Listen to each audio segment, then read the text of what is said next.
So recently there has been a ton of talks about a fight between Jon Jones and Francis Ngannou. The two have been going back and forth on Twitter and Instagram for the past week. Here's what Dana White had to say about the potential fight at the UFC Florida post-fight press conference.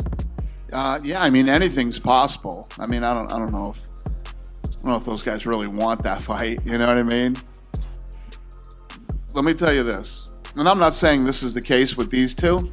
You see a lot of talk online and whatever it might be, but actually making fights is a whole nother ballgame.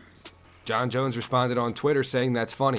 No one's called me. He also tweeted send the deal. Jones also had some harsh words for Chael Sonnen today after Chael's huge Twitter rant about him last week. Jones tweeted this and he said, "So gangster." Jon's brother Chandler responded saying and he want to cover up his ears and kick like a baby. And Jon replied saying no, he sits at home in a homemade studio riding my nuts for likes.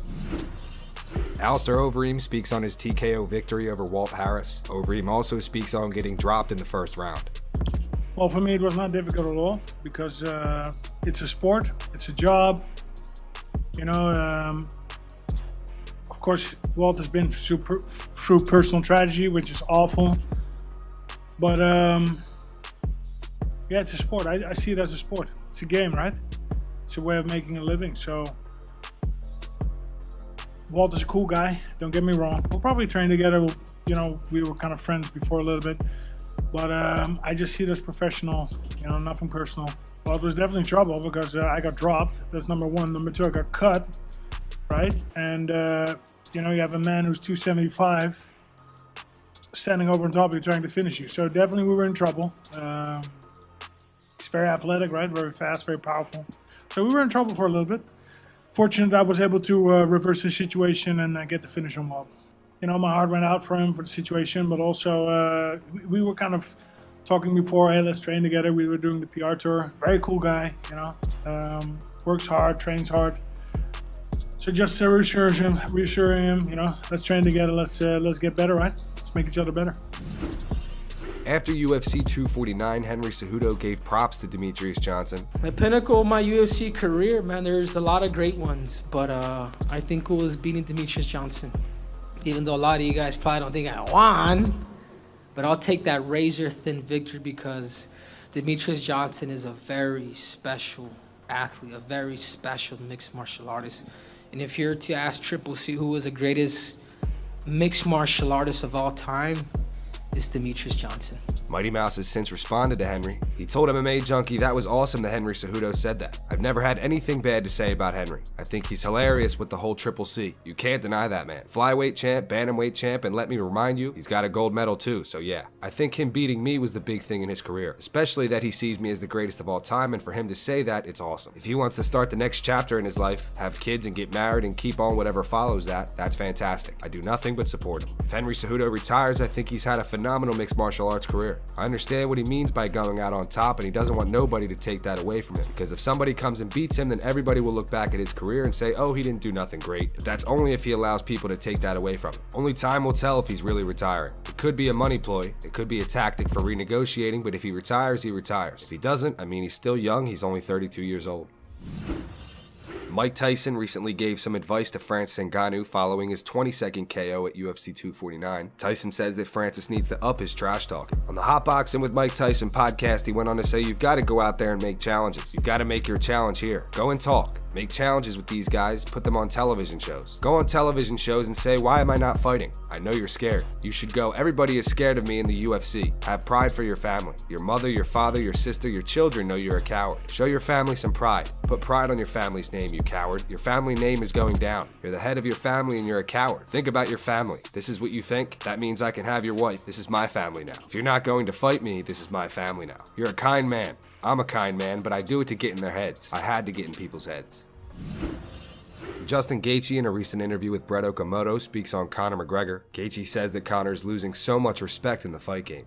I tweeted that, you know, he's losing his clout. I don't mean in general with the general public, but with fighters, man, this guy, he's losing so much respect in the game, you know, which he probably doesn't care. Mm-hmm. But, you know, to someone like me, and I was, you know, even him, I would assume that matters a little bit. So, he doesn't hold the cards right now. I put myself in a great position. I asked for a say in my destiny, and I went out there and I showed up.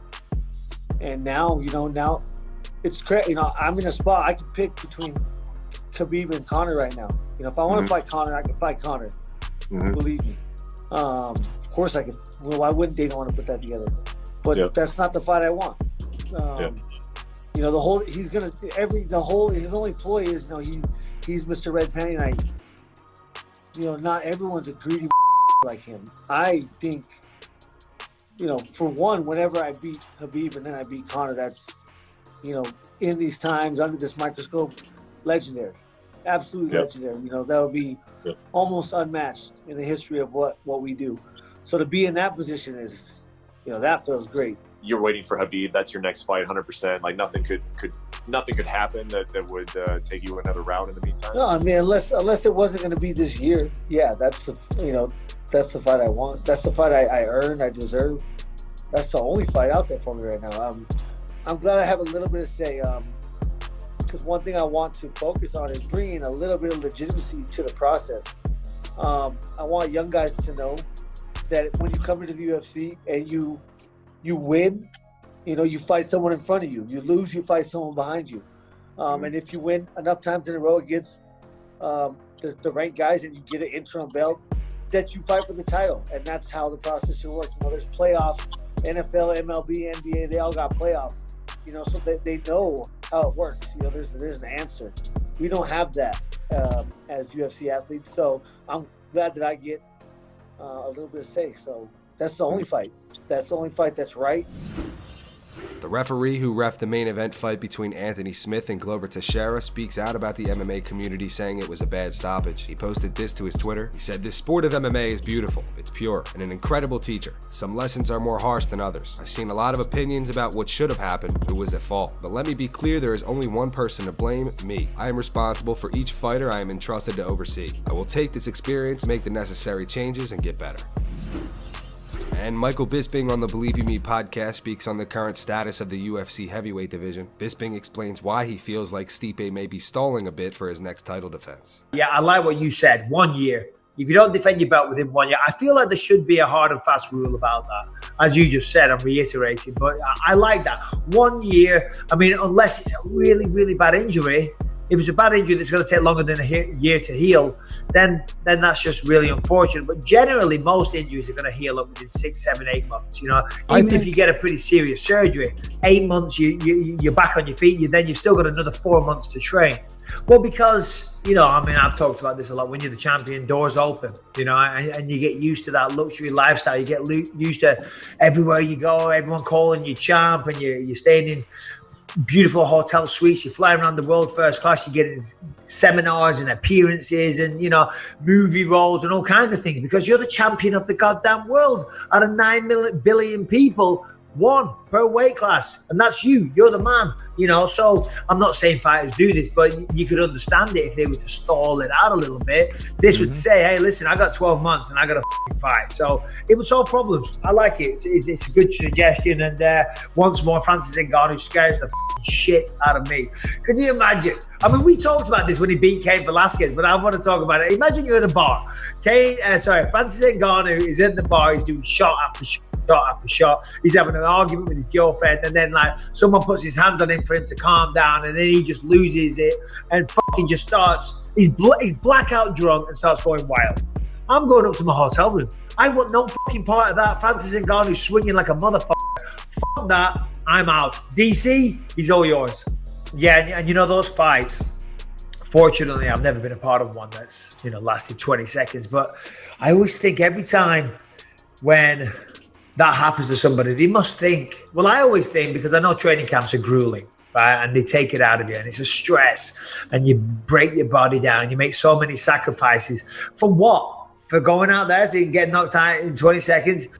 And that's going to wrap it up for the news. Thank you so much for watching. If you enjoyed the video, be sure to subscribe to Full Mount MMA and click the bell icon to be notified when we post future ones. Here are the 3 top comments from last video. The first one says Hernandez is done after the beatdown Cowboy gave him. The second one says if Khabib's dad dies, I think he'll retire. And the final one says legend killer taken out by the legendary Glover. Those were the 3 top comments from last video. If you want to be featured on the next one, all you have to do is comment down below. Also be sure to check out the other types of MMA content we post on this channel. Click either of these 2 videos on the screen right now.